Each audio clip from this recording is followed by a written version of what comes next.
storytelling as an art is, I think, the most incredible art a human being can have. Whether it be our children or whether it be us as adults, but it was only stories that defined who we are. Hi everyone, this is Yash Vasant from the Playtos Miniversity, and I want to tell you a story. You know, once upon a time there was this king, and he was a great king.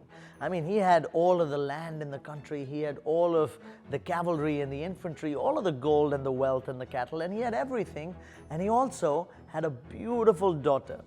Now this princess, his daughter, had just turned 18, and he knew that he wanted to get her married, but he was the greatest king's daughter. So he just didn't want to get her married to anyone. He wanted to hold what he called the Swayamvar, which is a place where the other princes battle to see who is the right fit for his princess, his daughter. So he holds this Swayamvar, and he sends out letters and postcards and invites all of the mighty princes of the land, and he invites them over to his house at 8 a.m. the next morning. The next morning, all of the princes gather, and the king stands up in front of the princes and says, "Welcome, young prince, welcome. Welcome all of you to the greatest challenge of your life. Right behind me is my swimming pool. And my pool has been filled with some of the most dangerous animals in the world. I mean, anacondas and snakes that could kill you in an instant. I mean, insects and crocodiles that could just tear you apart and infect you. This is a very dangerous swimming pool.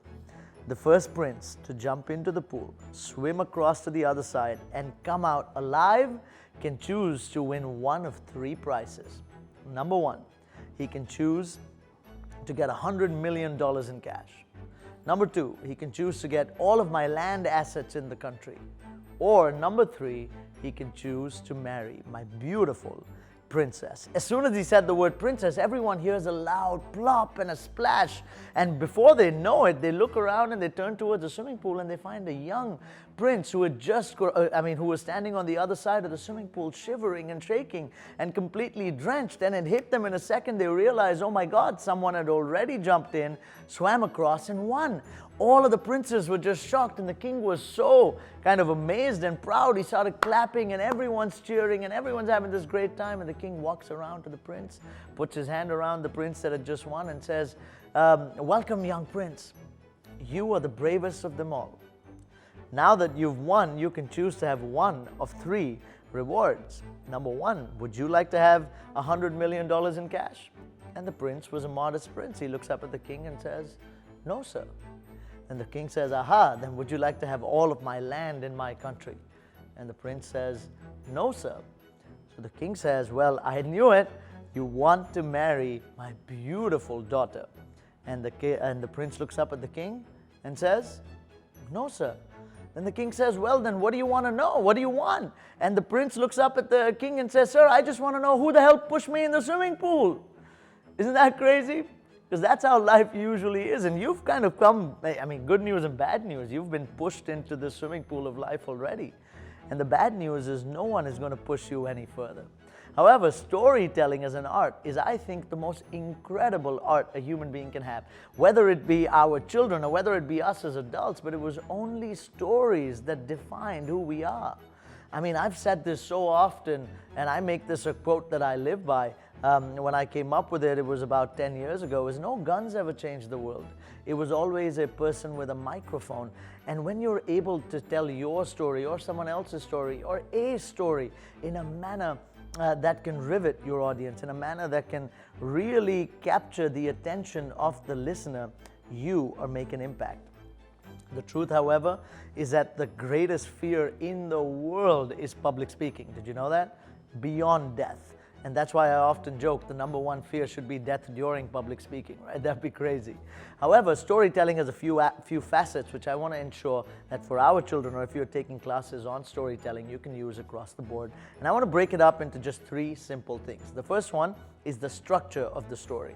The second one is the three weapons of mass destruction when you're speaking the story. And the third bit is about how you can use the range available to you to ensure that it's a captivating story. So the first one's the structure. All of us know this, but not everyone uses it as well as one should.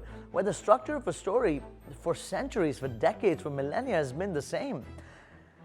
Every story has sunlight and green grasses and beautiful flowers growing. Life is great. Boom, something terrible happens. There is a storm, there's thunder, and there's bad stuff that happens. And then there is a transformation in the protagonist or the antagonist. This transformation helps them overcome the storm, and then comes sunlight again. Look at any great movie, any great story, anything you've ever read or seen or heard in your lives. The format is the same. You want to start your story with the setup where life is great. Something bad, terribly bad happens. Remember, the worse the bad thing is, the greater the story.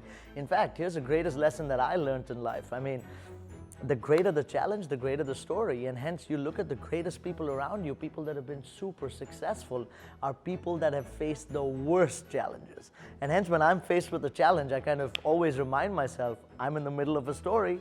I am making the greatest story. So every challenge seems pleasurable. In fact, you even look at a challenge and you want it to be worse, right? You want it to be worse because when you realize that if Thanos wasn't as powerful as he was, what would the Avengers be? Think about it. It'd be a man in an iron suit flying around, or a green man jumping on buildings. It'd be pretty weird. Thanos made the Avengers great. The challenge makes us great. And the challenge makes our story great. So then comes the challenge, the greater the story. Then there's transformation, which leads to the overcoming, and there's sunlight again. This is the structure you want to follow. The second bit is what I call the 3 weapons of mass destruction when you're sharing your story. Remember, you have 3 things in your behest. The first one is the volume. The second one is the pace, and the third one is the pitch. The volume of how you are speaking is going to determine how someone's going to pay attention. Now, a lot of people usually think that the louder you are, the better your story is. That isn't true. Volume, pace, and pitch, all 3 are a function of the modulation that you use and what the audience or whoever's listening to you needs at that point in time. For instance, I remember one of my great mentors taught me that some great leaders, here's what they do when they find people not paying attention. They start speaking very, very softly. As soon as the volume goes down, everyone's attention kind of comes in. That can happen. However, what you want to do as far as volume is concerned is to be loud and clear as far as you know that your voice is clearly being heard to every listener in the room. So pay attention to the volume. However, at peaks of your story, you want to be able to modulate this volume, where if there's something exciting, your volume might need to go up, and if there's something that's morose, that's sad, your volume might need to go down. So keep a check on this volume. Here's a great NLP trick. You can pretend, if you're standing on a podium, that under your stage there's this little amplifier, and you can turn up the volume, turn it up, down as you do, and use your hand to do it. It's going to help you modulate your volume as you go through this journey of public speaking. The second one, weapon of mass destruction, is pace. Pace is, excitement is a function of pace. If I was making this video, okay, I can't even do it. You would be bored out of your mind and you wouldn't watch it. The pace is what keeps you in. However, there are times when you want to make a point that you might want to slow down your pace. So play with that, play with the pace, and make sure that you're keeping everyone engrossed with it. And the third one is pitch. Pitch is again a function of excitement, where you could say good morning everyone, or you could say good morning everyone. However, that pitch which you changed is what's going to share your energy to the room, because remember, E plus E, energy plus enthusiasm, is what's going to build your initial buy-in at least. So remember these 3 methods of mass destruction. And mass communication, let's put it that way. And the third one, as I promised you, is the modulation of a range. And this range is a visual, auditory, and kinesthetic range. Where remember, there's a lot of detail that we can go into here. However, each person is either a visual communicator, an auditory communicator, or a kinesthetic communicator. A visual person, I mean, look, most people talk about VAK range in the form of learning. However, when you're communicating it, there are also visual speakers and auditory speakers. For example, visual speakers are people that'll be a lot to your face, very loud, out there in the open, like Tony Robbins would be a visual speaker. He's incredible, he's powerful, but for some people that might turn them off and scare them away, and they may not like him. So that's a visual speaker, someone who's speaking fast, loud, to your face, is very direct. An auditory speaker is someone who speaks in a monotonous tone in kind of the way that I'm speaking right now.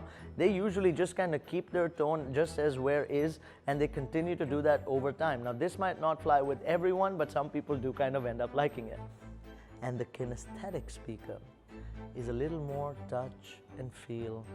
The words chosen are words of softness, of silk, of feeling. You know, every word that the communicator uses is sharing with you that they're kinesthetic in their nature.